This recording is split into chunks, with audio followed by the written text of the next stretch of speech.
시간은 하나님의 말씀 봉독하는 시간입니다. 하나님의 말씀은 에스라 5장 1절에서 5절 말씀, 저와 여러분이 한 절씩 교독합니다. 제가 갖고 있는 성경으로는 715면입니다. 구약 성경 715면입니다. 에스라 5장 1절에서 5절 말씀, 저와 여러분이 한 절씩 교독하겠습니다. 선지자들 곧 선지자 학개와 이또의 손자 스가랴가 이스라엘의 하나님의 이름으로 유다와 예루살렘에 거주하는 유다 사람들에게 예언하였더니, 이에 스알디엘의 아들 스룹바벨과 요사닥의 아들 예수아가 일어나 예루살렘에 있던 하나님의 성전을 다시 건축하기 시작하며 하나님의 선지자들이 함께 있어 그들을 돕더니, 그때에 유브라데 강 건너편 총독 닷드네와 스달보스네와 그들의 동관들이 다 나와 그들에게 이르되, 누가 너희에게 명령하여 이 성전을 건축하고 이 성곽을 마치게 하였느냐 하기로, 우리가 이 건축자의 이름을 아뢰었으나 같이 있습니다. 하나님이 유다 장로들을 돌보셨으므로 그들이 능히 공사를 막지 못하고 이 일을 다리오에게 아뢰고 그 답장이 오기를 기다렸더라. 아멘. 예, 오늘은 에스라 5장, 계속 에스라서를 보고 있는데, 주님이 주목하시는 인생이라는 제목으로 말씀을 함께 나누기로 합니다. 베이직 교회를 담임하시는 조정민 목사님이 쓴 땅의 시간, 하늘의 시간이라는 책에 보면 이런 내용이 나온다고 합니다. 10년 이상 어떤 회사에서 열심히 회사 직무를 감당하던 어떤 성도님이 갑자기 정리해고 통보를 받은 것이죠. 처음에는 회사에게 배신감에 치를 떨고 마음이 힘들었습니다. 그런데 남는 게 시간이니까 이제 남는 시간 동안 누군가 도와보자, 이런 마음을 먹었는데, 공교롭게도 그때 이제 교회에서 단기 선교를 가게 되었다고 합니다. 난생 처음 이 성도님은 이제 정리해고 당하고 시간이 있으니까 처음 단기 선교를 떠나게 된 거죠. 회사 다닐 때는 너무 바빠서 다른 사람에게 신경 쓸 여유가 없었지만은 이제 시간이 있으니까 좀 좋은 일에, 가치가 있는 일에 헌신해보자, 주변을 살피게 되었습니다. 그런데 그 선교팀에 들어가서 가만히 보니까 자기의 은사가 뭔가 보니까, 회사에서도 그렇지만 그 단기 선교팀에 짐 챙기고 체크하고 또 그 짐을 이제 비행기에 싣고 이렇게 할 때 옮기고, 이런 걸 너무 자기가 잘하는 걸 발견했어요. 그래서 이분이 단기 선교 훈련 때부터 단기 선교하는 기간 동안 매번 선교팀의 많은 짐들을 챙기고 체크하고 들어 옮기고, 여기에 전심전력으로 정말 우리 내일인 것이냐 그렇게 일을 했다는 거죠. 그런데 공교롭게도 그 선교팀에 그렇게 아주 단순하고 보잘것없는 단기 선교팀의 짐을 아주 열심히 챙기는 그 모습을 보고, 그 성실하고 헌신적인 모습을 보고 감동을 받은 또 다른 성도님이 있었어요. 이 성도님이 단기 선교팀이 끝나자마자 자기 형이 경영하는 회사에 이 성도님을 임원으로 추천해가지고 다시 임원으로 복직돼가지고 하나님이 사용하시더라는 것이죠. 이것이 흘러가는 우리 인생을 건져 올리는 비결이죠. 얼마든지 실직하고 게으를 수 있는데, 좀 더 내 인생을 가치로운 일에 보잘것없어 보이지만, 때로는 미미해 보이지만 그 가치 있는 일에 헌신할 때 하나님이 다시 기회를 주신다는 것입니다. 사랑하는 성도 여러분, 언젠가 우리도 우리의 짧은 인생을 하나님 앞에 평가받을 때가 올 것입니다. 하나님 앞에서 우리가 살아온 시간을 결산할 때가 온다는 것이죠. 그러기에 우리가 이 짧은 인생을 살면서 그 결산의 때가 온다는 것을 알면서 가성비 좋게 지혜로운 삶을 살아야 한다는 것이죠.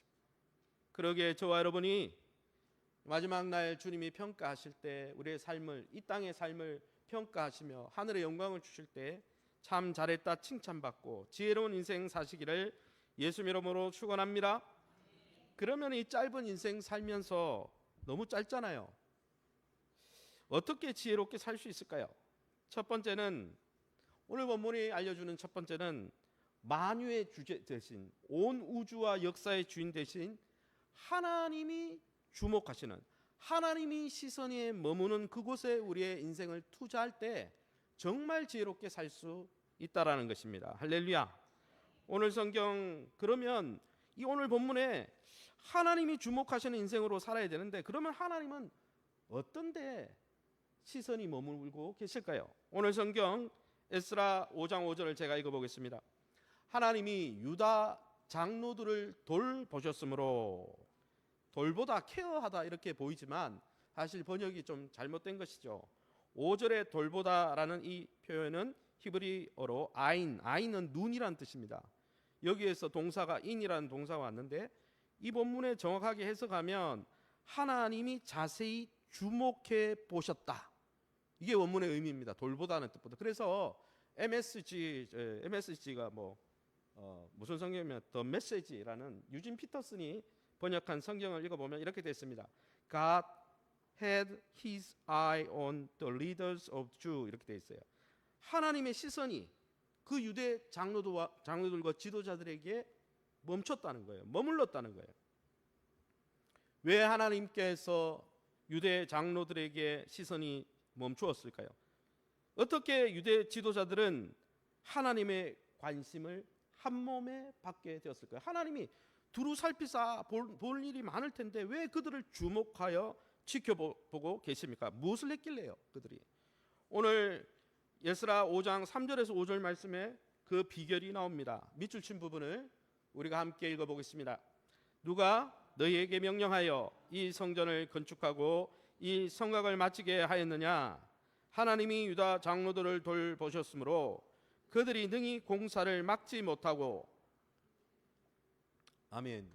이 본문을 통해서 보면 유대 장로들이란 말이 우리 지금 이야기하는 장로님을 이야기하는 거, 연장자들을 이야기하는 뜻입니다. 유대 지도자들이 무엇을 하고 있습니까? 성전을 건축하고 있습니다. 예루살렘 성곽을 건축하고 있습니다.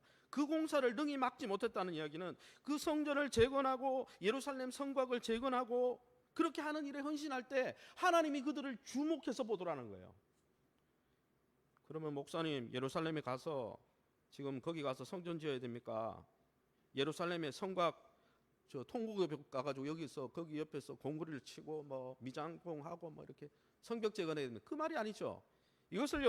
이걸 영적으로 해석하면 무슨 뜻입니까? 하나님을 주인으로 섬기는 신앙 공동체를 재건하는데 그들이 헌신했다는 거예요. 성전이 왜 필요합니까? 하나님을 섬기게 하는데 필요하죠. 성벽이 왜 필요합니까? 그들의 안전을 도모하면서 하나님을 섬기는 백성들을 보호하기 위해서 필요한 것 아니겠습니까? 그들이 하나님을 주인으로 섬기는 영적 공동체를 재건하기 위해서 돌아가서 힘쓰고 했으니까 그러한 그들의 행위와 삶에 하나님이 주목하셨다는 거예요. 여러분, 하나님의 관심은 지금도 하나님을 왕으로 모시고 살아가는 신앙 공동체 교회를 세우는데 하나님이 관심이 있습니다. 할렐루야. 좀 더 신학적인 용어로 이야기하자면 참 성전 대신 우리가 예배당을 증축하자 그런 이야기 아니에요. 참 성전으로 오신 예수 그리스도를 통해서 하나님 나라를 세워가고 하나님 나라 공동체인 교회를 세우는데 하나님 관심이 있다는 거예요. 조금 더 좁혀서 이야기하면 예수님을 믿고 성전으로 부름받은 우리 자신을 하나님 백성답게 세워가고 영적으로 재건해 가는 일에 헌신할 때 하나님이 거기에 주목하신다는 것이죠. 그런데 이런 하나님을 사랑하고 경외하는 공동체를 재건하는 일을 하니까 주변의 총독관들이, 요즘은 얘기하면 행정관, 사무관들이, 요즘 저기 동사무소에 가도 사무관도 있고 여러 그 일을 실무관들이 있죠. 그 사람들이 질문을 하는 거예요. 무슨 질문을 합니까? 에스라 5장 3절에서 9절입니다. 제가 읽어보겠습니다.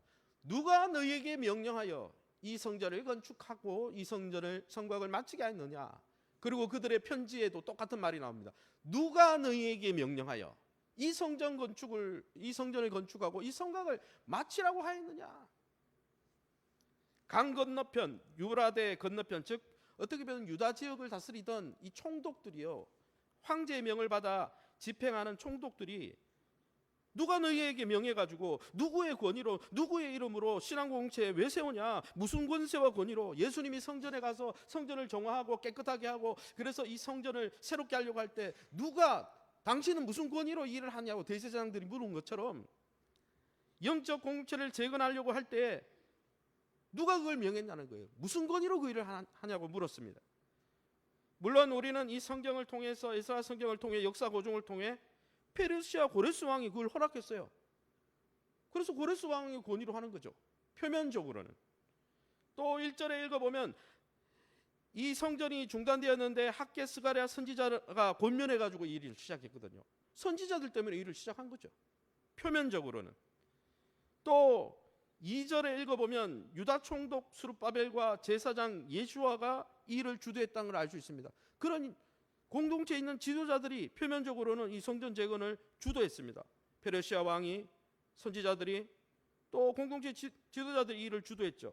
그런데 우리는 이 질문에서 에스라 성경에 왜 이 표현을 에스라가 2번이나 반복했을까? 누가 너에게 명령했어? 무슨 권위로 일을 하느냐? 뭘 이야기하고 싶을까요? 저는 이 질문에 우리는 좀 더 깊이 생각해야 한다고 생각합니다. 왜냐하면 고레스 왕도 학개 스가랴 선지자도 하나님을 섬기는 공동체 재건을 위해 사용된 도구와 통로일 뿐이기 때문입니다. 그들은 공동체 재건의 주체가 아닙니다. 그렇게 하라고 명을 받아서 그렇게 할 수 있도록 허락해 준, 누구의 명령을 전달해 준 통로일 뿐이에요. 스스로 자기가 그 일을 하려고 했던 사람들이 아니에요. 그러면 누가 이 일을 주도하고 계획하고 명령한 것입니까? 여러분, 누가 하나님을 경외하는 공동체를 재건하려고 지금 열심을 품고 주도하고 계실까요? 그분이 누굴까요? 에스라 5장 9절에서 11절에 그 해답이 나옵니다. 이렇게 되어 있습니다. 누가 너에게 명령하여 이 성전을 건축하고 이 성곽을 마치라고 하였느냐 물으니까 거기에 일하던 유대 지도자들이 이렇게 얘기합니다. 우리는 천지의 하나님의 종이라. 예전에 건축되었던 성전을 우리가 다시 건축하노라. 여러분, 당시 돌아온 유대 장로들, 리더십들의 대답이 무엇입니까?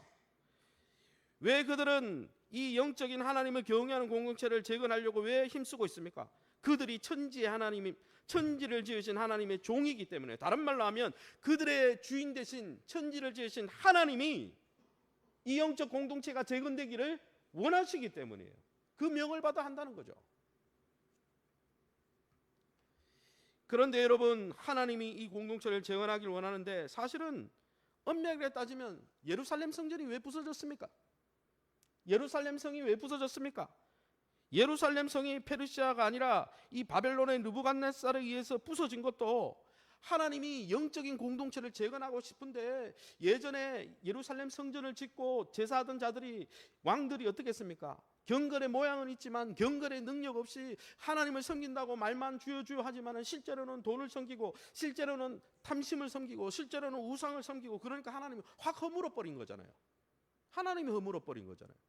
왜요? 공동체를 영적으로 새롭게 리모델링 하려고 흔들어 버린 거 아닙니까? 그것이 에스라 5장 12절에 나오잖아요. 뭐라고 되어 있습니까? 이렇게 되어 있습니다. 하나님을 노엽게 하였으므로 그 전 세대가 하나님이 그들을 갈대아 사람 바벨론 왕 느부갓네살의 손에 넘기심에 그가 이 성전을 헐며. 왜 성전이 무너졌습니까? 하나님이 흔들어 버렸기 때문이죠. 여기에 나오는 손에 넘기다는 표현이 중요한데, 손에 넘기다는 표현은 고대 페르시아와 바벨론 시대의 고문헌을 살펴보면 자주 행정문서에 자주 나오는 단어입니다. 우리는 잘 모르지만 그 단어는 무슨 뜻이냐? 강력한 통치자와 왕이 자신의 권세의 일부를 자기 신하에게 부여해서 자기가 명령 내린 그 명령을 왕이 부여한 권한 내에서 그 일을 이루게 할 때 넘기다라는 뜻을 씁니다. 이 말은 무슨 말이에요? 성전이 무너지고 예루살렘 성벽이 무너진 것은 영원히 하나님이 성전 재건, 영적인 공동체를 재건하는 게 마음이 없어서가 아니라 일부 권한을 줘가지고 그 공동체가 무너지도록, 그 성전이 무너지도록 하나님이 허락하셨다는 거예요. 왜요? 영적으로 경건의 모양에만 신경 쓰고 실제로 하나님과의 관계는 다 무시하고 살고 있으니까 그들을 흔들어서 영적으로 깨워서 다시 공동체를 재건하려고 일부 권한을 넘겨줘서 느부갓네살 왕이 그 땅을 짓밟도록 하나님 허락했다는 거예요. 다른 말로 하면 잠시 동안 그렇게 허락했지만은 70년이 지나서 하나님의 원뜻은 공동체를 허무는 게 아니라, 공동체가 잘못하니까 잠시 매를 든 거지 그 공동체를 버린 게 아니죠. 오히려 그 공동체를 재건하려고 고레스 페르시아 왕을 사용해서 학개스가라 선지자를 사용해서 돌아온 이스라엘 백성들을 사용해서 하나님이 재건하고 있잖아요. 사랑하는 성도 여러분, 지금도 우리를 하나님 나라와 공동체를 재건하는데 하나님이 우리를 부르고 계시다는 것이죠. 하나님께서 그 몸된 공동체를 재건하는 일에 영적으로 우리가 잘못됐을 때는 흔들어 넘어뜨리시지만은 영적으로 그 흔들어 넘어뜨리는 것은 우리를 멸망시키려고 하는 게 아니라 우리를 영적으로 재건해 가길 원하신다는 것이죠. 할렐루야. 그리고 그런 일에 헌신하는 자들에게 하나님은 주목하신다 그랬어요. 사랑하는 성도 여러분, 여러분은 누구에게 주목받고 싶습니까? 누구에게 인정받고 수용받고 싶습니까? 인정받고 수용받고 싶은 욕구는, 이 사회적인 욕구는 인간의 기본 욕구예요. 여러분, 얼마나 오래도록 가치 있는 존재로 사람들에게 주목받길 원하십니까? 또 무엇을 하면서 사람들에게 인정받길 원하십니까? 그동안 그러한 인정의 욕구에 목말라서 여러분이 수고하고 많은 사람들에게 주목받고자 열심히 노력했는데 그들의 주목과 시선을 받을 때 만족스럽습니까? 저는 우리의 인생이 참 짧고 유한하다는 생각이 듭니다. 최근에 부모님 병원에 모셔드리고 지난주에 제가 오면서 야, 내가 이렇게 서서 강단에 서서 힘있게 설교하는 것 몇 년을 더 할 수 있을까? 저에게도 몸에 육신의 쇠락이 오잖아요. 우리의 두뇌는요, 참 착오를 일으킨다고 합니다. 중뇌인지 간뇌인지 그 뇌는요, 우리 뇌의 중간에 어떤 기능은요, 3, 40년 전에 대학 다닐 때 젊고 팽팽하고 활기차던 그런 시절이 어제 일인 것처럼 착각하게 만든대요. 그래서 우리는 어떻게 생각합니까? 세월이 많이 흘러가고 내 몸이 쇠하고 기회가 많이 이제는 없는데 난 할 수 있어. 왜? 어제 일처럼 생각되거든요. 나는 청춘이야 아직, 이렇게 생각하는 거죠. 그러나 착각입니다. 그러기에 우리는 이 유한한 짧은 인생과 기회를 허비할 시간이 없습니다. 가성비 있는 지혜로운 삶을 살아야 되는 거죠. 이 짧은 인생을 어디에 투자하는 것이 진짜 지혜로울까요? 많은 사람들이 돈으로 사람들에게 인정받으려고 합니다. 많은 사람들이 세상의 권력으로 자기가 이룬 성대한 업적으로 많은 사람들에게 스포트라이트를 받으려고 하죠. 그래서 이제 좀 있으면 뭐 12월쯤 되면 뭐 연말 연예대상 무슨 대상 뭐 가수 뭐 무슨 대상 많이 있잖아요.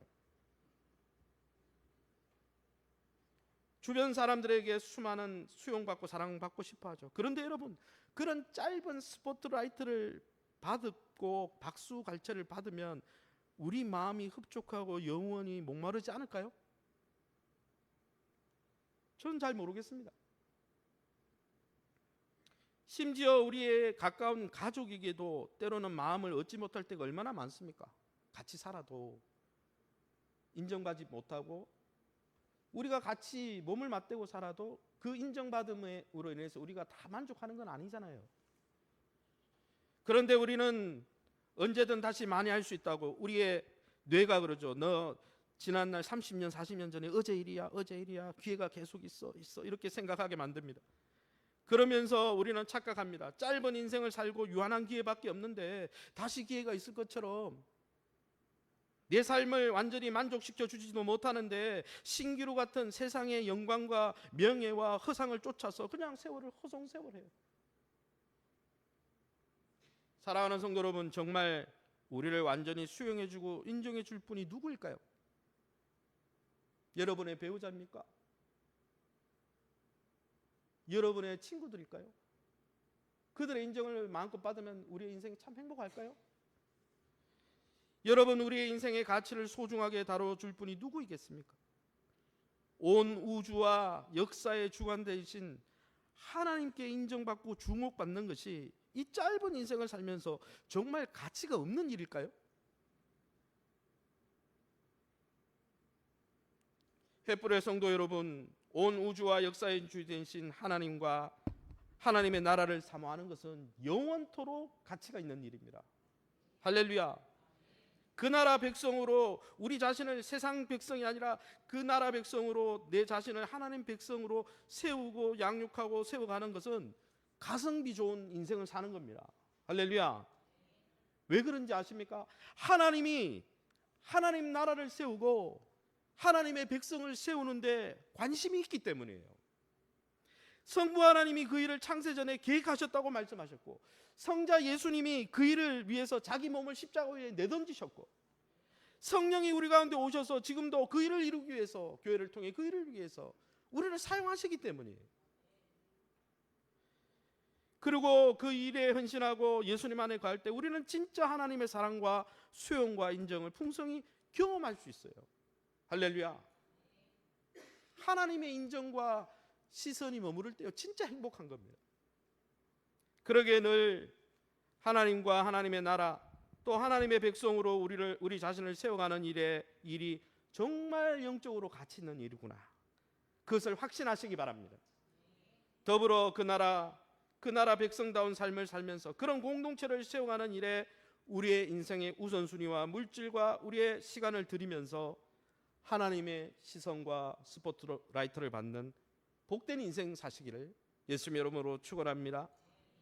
그러면 이렇게 하나님의 관심에 하나님의 나라와 몸된 교회를 세우고 우리가 하나님의 사람으로서 온전케 되는데 우리가 헌신하고 우리가 그러한 사랑을 누리는 일에 헌신할 때 하나님, 우리를 주목하시는 하나님은 어떻게 반응하실까요? 두 번째 원리는, 그런 인생을 살아갈 때 우리가 위기가 있거든요. 그런 위기 가운데 하나님이 적극적으로, 왜요? 하나님의 관심사에 헌신하고 있기 때문에 도와주신다는 것입니다. 할렐루야. 사실 우리가 이 자기 중심적인, 하나님이 중심이 아니라 자기가 왕이 된 이 세상에서 하나님 나라를 세우고 하나님이 중심된 공동체를 세우고 이렇게 회복하는 데 힘쓰고 살면 종종 어려움을 겪습니다. 왜냐하면 우리가 막 세상에 대해서 악한 일 안 하는데 어려움을 겪어요. 왜냐하면 이 세상은요, 하나님을 주인으로 인정하기 싫어해요. 자기가 주인이라고 생각하는 나라이기 때문에. 또 하나님을 주인으로 섬기는 공동체를 환영하지도 않습니다. 다 내가 하나님인데, 내가 법인데, 내가 중심인데, 내가 주인이 되어야 하는데 하나님이 중심이 되고 하나님이 중심이 된 세상을 만들고 하나님이 중심이 된 공동체를 세우자 불편을 넘어 강하게 반발합니다. 그런 세상에 우리는 그런 일을 하려고 부름을 받은 자들이죠. 세상 가운데 에클레시아, 부름을 받았죠. 그 일을 위해서. 실제로 에스라 시대에 돌아온 이스라엘 백성들도 그런 어려움에 직면했습니다. 1차로 고레스 왕의 명령에 의해서 돌아온 이스라엘 백성들이 돌아와서 뭐했냐면 성전을 건축하고 시작했어요. 시작했는데 어떻게 됐습니까? 반대와 어려움에 부딪혀가지고 성전을 2년인가 3년 짓다가 16년째 방치해놓고 있었어요. 오늘 본문이 그 본문입니다. 오늘 우선 에스라 4장 11절을 우리가 함께 읽어보겠습니다. 어떤 반대에 부딪혔는지 바로 앞장에 나오는 이야기입니다. 우리 함께 읽어보겠습니다. 파란 글씨로 읽어보겠습니다. 아닥사스다 왕에게 올린 그 글의 초본은 이러하니, 예루살렘에 이르러 이 패역하고 악한 성읍을 건축하는데 그 성곽을 완공하면 조공과 관세와 통행세를 바치지 아니하리니 하나님의 성전 공사가 바사 왕 다리오 제2년까지 중단되니라. 이 내용은 무엇이냐?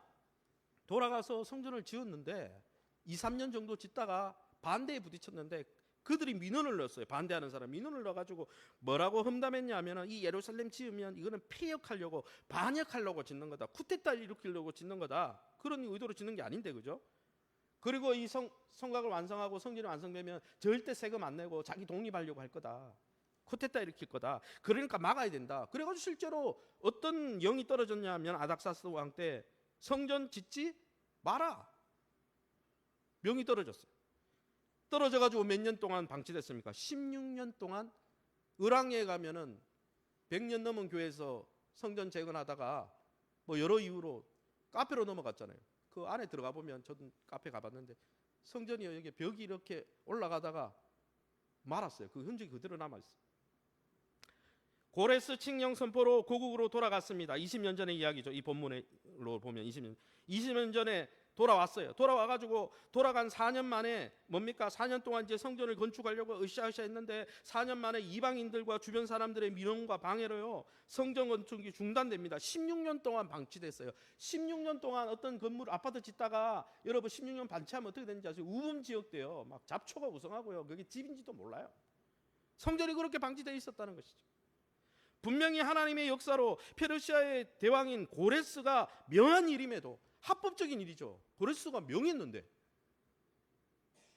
명을 하고 그 일을 추진했는데도 주변 사람들이 그 일을 악평했습니다. 폐역한 성읍을 짓는다 그랬어요. 그 일을 공동체를 재건하려고 하는데 그것을 악한 일로 폄하했어요. 방해 공작이 시작된 거죠. 영적으로.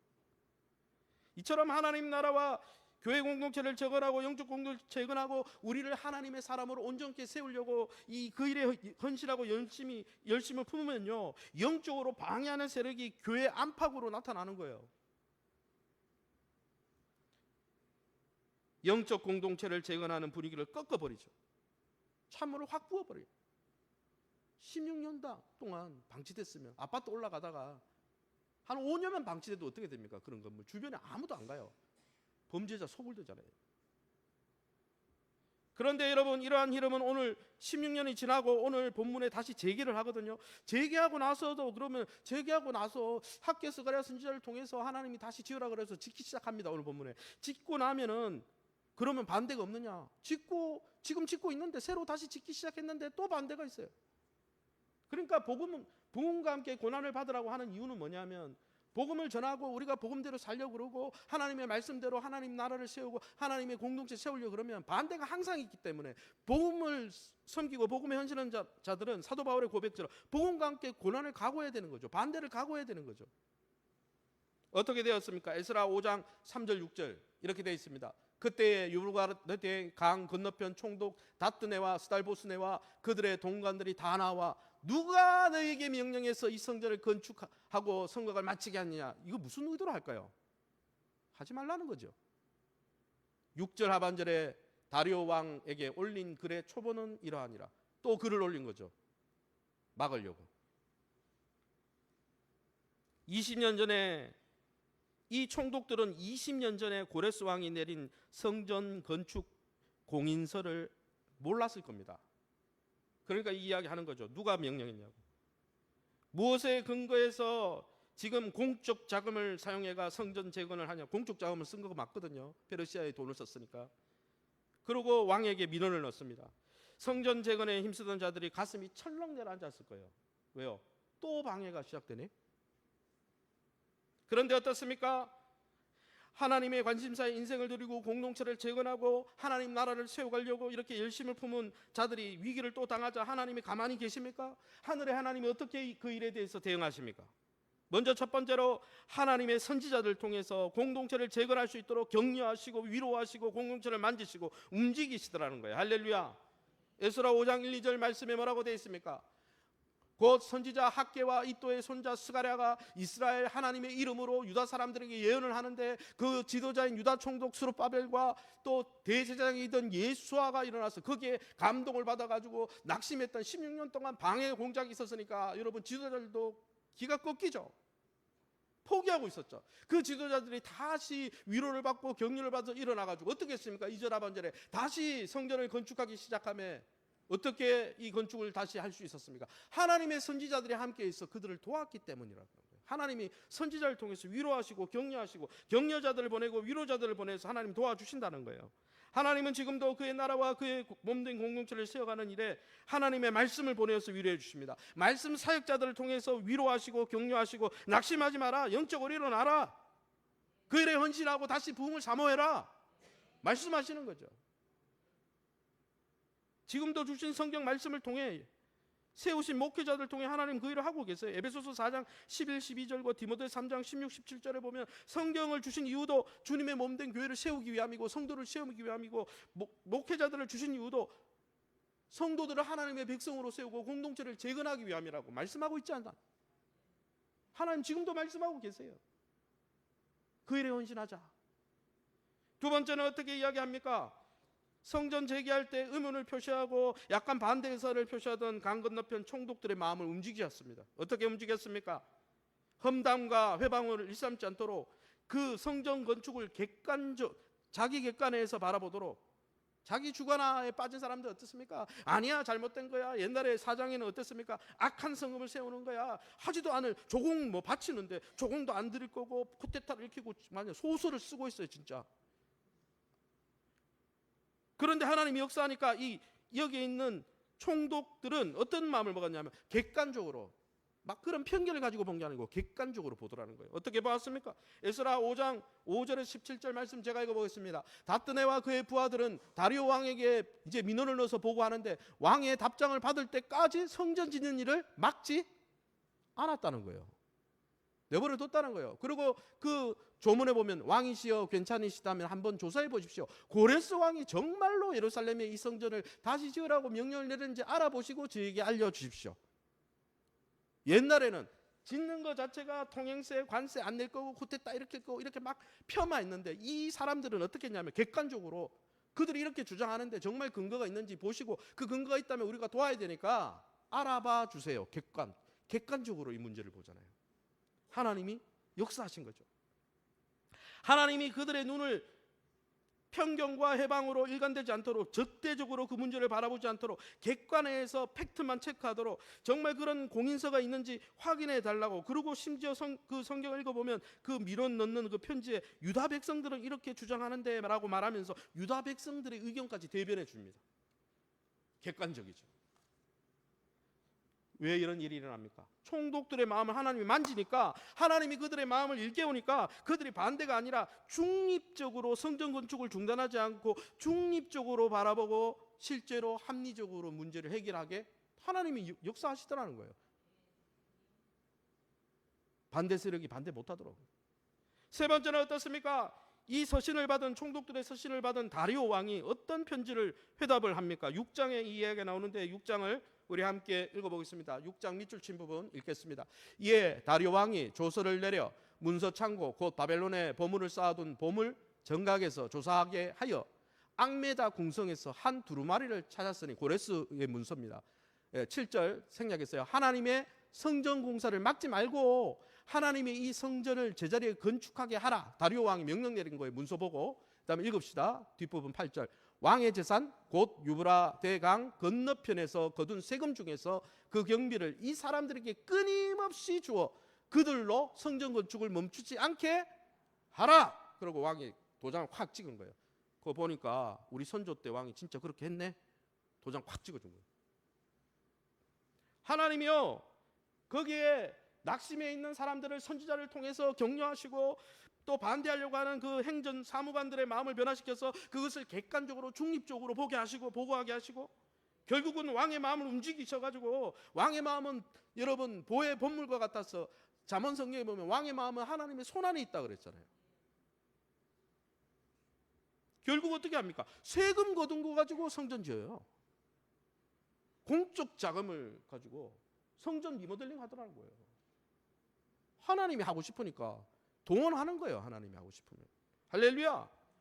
그러기에 지금도 여러분, 우리가 주의 몸된 공동체를 세우고 공동체의 영적 재건을 위해서 하나복 1대1이든 말씀을 통해서든 목장을 통해서든 그런 걸 통해서 공동체를 좀 재건하고 더 뜨겁게 만들고 이런 일에 헌신할 때 때로는 녹록지 않은 상황이 있고 반대 상황이 있고 어려운 상황이 있어도 하나님은 적극적으로 개입해서 때로는 말씀을 통해 위로해 주시고 주변에 반대하는 사람들의 마음을 움직이시고 물질적으로 목회 환경적으로 바꾸신다는 거예요. 할렐루야. 저는 이게 너무 위로가 되더라고요. 그러기에 여러분, 먼저 그의 나라와 그의 위를 위해, 교회를 위해, 하나님 나라를 위해, 선교를 위해 헌신하며 나갈 때 때로는 낙심하고 포기할 만한 상황이 나타날 때 낙심하지 마시기 바랍니다. 믿음의 자리를 떠나가지고 곁길로 새지 마시기 바랍니다. 하나님이 도우실 것입니다. 하나님이 주목하시는 인생을 살고 있기 때문입니다. 제가 안정 하나를 하고 마치려고 합니다. 저도 이 교회 공동체를 섬기고 세우고 돌보는 일을 지금 연수로 따져보니까 목사 안수 받은 지 23년 차예요. 강도사도 있었고 전도사 때도 섬겼고 대학 다닐 때는 선교단체로 캠퍼스를 섬겼고 그거 다 합하면 한 30년 섬긴 것 같아요. 목사로만 20년 넘게 섬기면서 목회 현장에서 영혼을 섬기고 다루다 보면 참 쉽지 않구나. 영혼 세우고 영적 공동체를 세우는 게 그런 마음을 느낍니다. 1차적으로는 제게 능력이 없어요. 저도 사람인지라 제가 하나님이 아니거든요. 제가 천사가 아니거든요. 제가 사도 바울이 아니란 말이죠. 저 안에 능력이 없고, 두 번째는 목회 현장을 하다 보면 목회 철학을 세우고 사역 목표를 세우고 이렇게 하면 으쌰 목사님이 한다니까 으쌰 해보자 이런 분위기보다 반대하고 팔짱을 끼고 협력하지 않는 분들이 종종 있어요. 마음이 참 어려워요. 아무리 말씀을 통해 하나님의 계획이고 하나님의 뜻이라고 그래도 막무가내입니다. 그런 분들은 자기 중심적인 삶에 빠져서 관심 없어요. 공동체가 어떻게 되든, 하나님 나라와 교회와 선교와 전도가 어떻게 되든 관심 없어요. 그럴 때마다 낙심이 되고 영적 침체가 옵니다. 게다가 우리가 살아가는 이 세상이 어떻습니까? 반기독교적이고 반성경적인 문화로 가득합니다. 우리 성도들이 복음에 심취해 있는 시간보다 세상에 나가서 있는 시간이 많기 때문에 그런 반기독교적인 문화와 세계관을 배워와서 반대할 때가 너무나 많아요. 그런 반대와 어려움에 직면하다 보면은 때로는 목회를 적당히 하면 안 될까? 내가 뭐 열심히 해보니 뭐 저기 따라오지도 않는 걸, 목회의 본질을 위해서, 복음의 본질을 위해서 열심히 하기보다 적당선에서 그냥 하고 살지 뭐, 이런 마음의 유혹이 올 때가 있어요. 게다가 목회자들의 삶이 경제적으로나 환경적으로 넉넉하지 않잖아요. 어떻게 보면 세상적으로 3D 업종 같아요. 종합 예술인데 어떻게 보면은 생계나 환경이 넉넉한 건 아니거든요. 하나님의 부름과 사명이 아니라면 이건 3D 업종이죠. 게다가 어떻습니까? 함께하는 성도들의 인정을 받기보다 반대에 직면할 때가 더 많아요. 물질 없어도 돼요. 사명 때문에 하니까. 그런데 성도들에게 으쌰으쌰해서 와 우리 목사님 최고, 우리 목사님 이렇게 막 하면 좋은데, 제가 우리 교회만을 이야기하는 게 아니고 다른 교회 사역들을 쭉 제가 한 20년 이상 했으니까 큰 교회나 작은 교회나 다 똑같아. 반대가 많을 때가 많아요. 그러면 힘이 빠지면서 내가 왜 이 일을 하고 있지 지금? 이런 정체성의 위기가 오고 영적 침체에 빠질 때가 있죠. 그런데 여러분, 이러한 일은 목회자만이 아니에요. 정말 복음과 교회를 위해서 열심히 섬기는 장로님이나 권사님들도 섬기다 보면 내가 이렇게까지 할 필요 있어? 딴 분들은 저랑 적당히 하는데. 김이 빠질 때가 너무나 많아요. 내가 구역장 이렇게 할 필요 있어? 딴 구역장도 저렇게 막 설렁설렁 하는데. 그러나 사랑하는 성도 여러분, 주님을 주인으로 모신 신자들은 이런 반대와 어려움이 올 때 포기하거나 낙심할 필요가 없다는 거예요. 하나님이 도와주실 것입니다. 하나님의 방법과 하나님의 때에 하나님의 계획대로 하나님이 반드시 이루어 주실 것입니다. 저희는 그 방법을 몰라요. 그 때를 모르기 때문에 낙심하지만 하나님은 분명히 역사하셨다는 거예요. 그동안. 그러므로 여러분, 주변의 반대와 세상의 반성경적인 흐름에 직면해서 내가 하나님 백성으로 살아가는 게 뭐 유익이 있나, 그냥 대충 예배만 한번 하고 그냥 대충 살지, 이런 자꾸 유혹이 올 때 우리가 먼저 해야 될 일이 있다면 그것은 우리에게 그것을 맡기신 분이 누구인지를 기억해야 한다는 것이죠. 우리가 누구 때문에 이 일을 하고 있는지를 기억해야 된다는 거죠. 그게 어디에 나옵니까? 11절에 나옵니다. 11절 성경을 펴서 우리가 함께 읽어보겠습니다. 같이 읽어보겠습니다. 시작. 그들이 우리에게 대답하여 이르되 우리는 천지의 하나님의 종이라. 할렐루야. 하나님이 이걸 명하셨다는 거예요. 하나님이 지금도 관심 갖고 있다는 거예요. 우리는 엠바서더, 하나님 나라의 정권 대사가 되어서 하나님 나라의 영사와 대사가 되어서 그 명을 받고 하고 있다는 거예요. 이거를 확신하지 못하면은 적당하게 타협하게 됩니다. 적당하게 여러분 일하게 되는 거예요. 여러분, 이걸 확신하지 못하면 자꾸 반대하는 사람들 이야기를 듣다 보면은 그 두려움이 오고, 그래서 목회가 마비되는 거예요. 반대자들의 이야기를 듣고 반대자들의 마음을 좋은 게 좋지 그러다 보면요, 공동체 세우는 일은 그냥 포기해야 돼요. 적당하게 목회해야 되지. 그러므로 사랑하는 성도 여러분, 우리가 누구의 명령으로 일을 하고 있는지, 누가 우리에게 뒤에 계신지를 기억해야 한다는 것이죠. 우리가 포기할 수 있는 이유가 무엇 때문인지, 진정 우리가 이 일을 통해 누구를 섬기고 있는지, 다른 사람들에게, 반대하는 사람들에게 우리는 하나님을 섬기는 종이다, 하나님이 그 일을 원하신다, 설득해야 하는 것이죠. 그러므로 사랑하는 성도 여러분, 우리가 이제 2025년이 저물어가고 2026년이 다가오고 있는데 늘 주의 몸된 교회와 주의 나라를 위해 헌신할 때 때로는 상황이 열악하고 환경이 열악하지만 하나님이 나를 보내셨군요. 하나님의 때에 하나님의 방법으로 이런 어려움도 하나님이 도와주실 걸 믿습니다. 하나님, 내가 하나님의 일을 하고 있으니 하나님이 이 일을 도우실 것이 확실하고 하나님의 시선이, 성삼위 하나님의 시선이 여기에 꽂힌 것이 사실이니 나는 이 좁은 길을 끝까지 가겠습니다.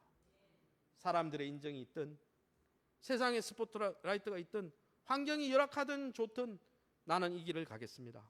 하나님, 나를 도와주시옵소서. 그렇게 섬기시다가 참 잘했다, 내가 너를 항상 주목했단다,